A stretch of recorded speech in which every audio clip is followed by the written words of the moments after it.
wasn't up to a minute. I also let me check my money, and then I checked and I saw that they are taking my school fees. I cried. I cried.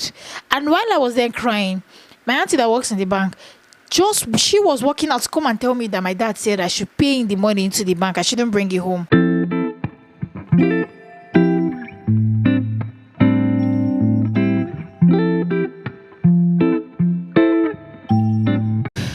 So imagine being almost robbed and robbed 3 good times. Like 3 good times in a taxi.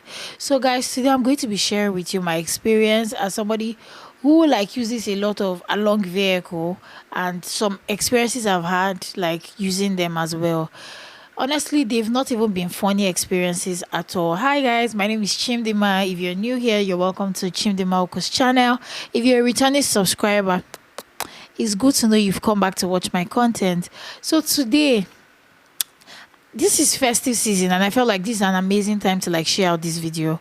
Guys, you need to be extremely careful. So when was it? I think it was last year or so.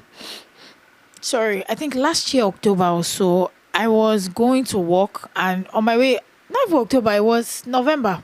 I was going to work, and on my way I entered this vehicle. I didn't even tell them where I was going to. They were like, oh, you they go, you they go. They called where I was going to, and I jumped into the vehicle, like, and I was the last person to enter the car. There were 4 people at the back, I think 3 women and 1 guy. Then there was one elderly woman in front, and I was sitting beside her, and then we started going.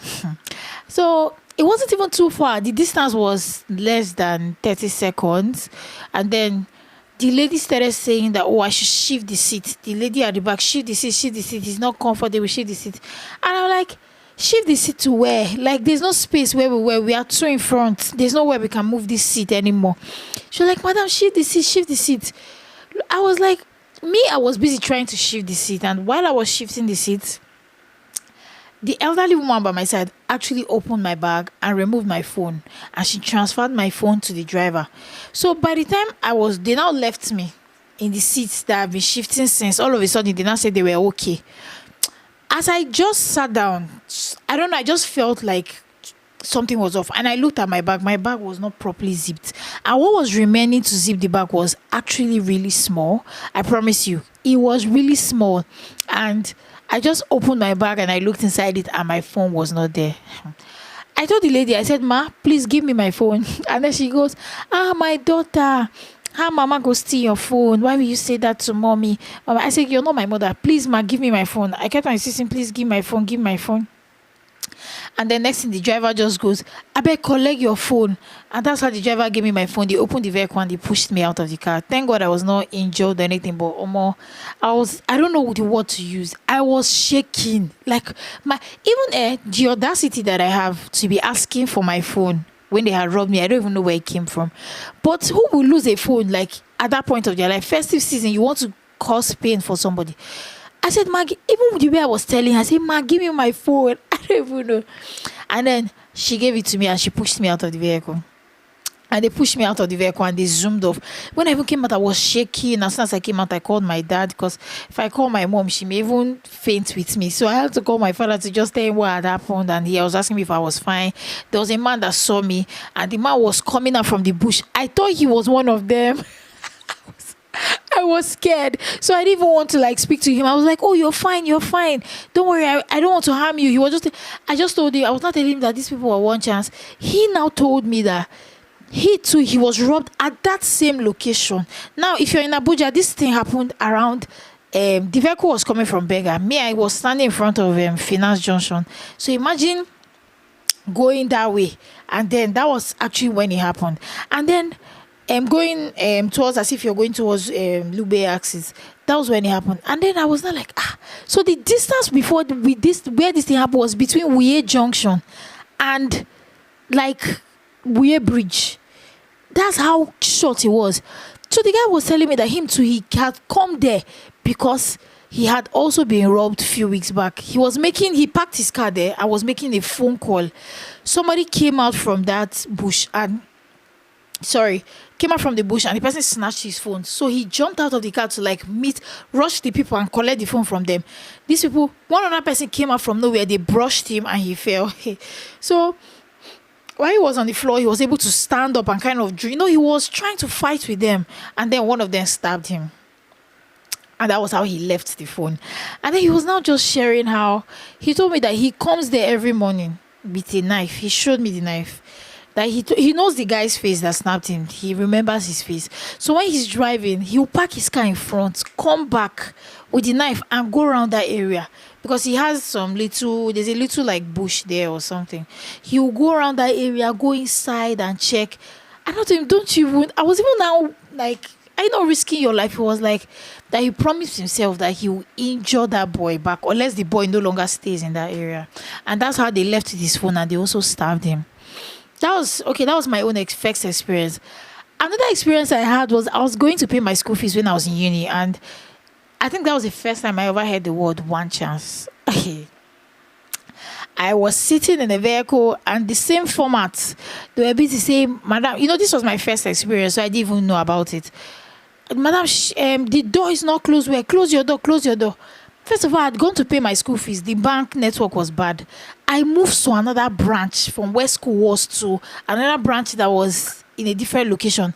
The network was still not working, but I had an auntie in that bank. And so she was like, oh, it's not working. You just have to go home and all that. Maybe you come back later to come and pay. That was how I came out of the bank. I stood on the road. I entered this vehicle. They say, oh, madam, close the door. You didn't close the door. Close it. I was trying to close this door. And while I was trying to close the door, these people removed the envelope of school fees. I think my school fees then was how much? 90-something thousand. I can't remember. And then they removed the school fees out of the bag. And as soon as they removed it, the person in front was like, oh, this place cannot enter me and you. You have to drop. That's when but I didn't even think anything had happened. And I dropped. And when I came down, a few minutes later, I opened my bag. It wasn't up to a minute. I also let me check my money. And then I checked and I saw that they had taken my school fees. I cried. And while I was there crying, my auntie that works in the bank, she was walking out to come and tell me that my dad said I should pay in the money into the bank. I shouldn't bring it home. That kind of thing. And she now saw me crying that they have stolen the money. Do you know this thing? I was in front of the bank where it happened. Where the distance where they dropped me was so short. Like, it wasn't so far. And then they were trying to take my money again as well. And I'm like... And they took my money rather. So that was how I lost that school fees. But, thank God for the second incident. Second incident was actually my phone, but I didn't lose that one. Another time again was when I was going to, it was during NYC. I was going for my community clearance. I've forgotten what they call that thing that we do every week. As I was going, I just entered the car. They were like, oh, madam, shift your chair. As they said it 2-3 times, I just said, driver, park. You people will not kill me. Park. I know your format. Drop me. I didn't even wait. If I enter a taxi now, you ask me to shift my chair, I'm dropping. Anywhere I've stopped, I'll pay you. And I'll come down. So I just told the guy, say, park. Let me come down from the vehicle. And that was how I came down. Because I knew that they were going to do exactly the same thing. So please, this is festive season. You need to be extremely careful. Especially for those who are even coming into the country this period for Christmas. Some of you are not, some people are not street-wise. You're just there. Please, don't do it. Otherwise, they will take your phone or take something very valuable away from you. So while I was making this video, I just said I was going to share some tips. Like, God forbid, I'm not an experienced person, but Tofia, I cannot be experiencing such nonsense. I cannot be experienced, but somebody that's experienced something 3 times. And let me come and give you people tips so that you will not be there one day. Somebody will do what? Will rob you in a taxi. Do you get it? Yeah. Just take me in the comment section. What's all this? Okay, number 1, do not enter a car that has just 1 person remaining. If I'm going anywhere and the car has 4 people at the back, even if let's be a nursing mother that is carrying a baby, I, Chimdima, will not enter that car. Once it's remaining 1 person to enter the vehicle, I'm not entering. So that's it. Because these days they use women. The time they stole my school fees, there was a nursing mother at the back of that vehicle. They were all accomplices.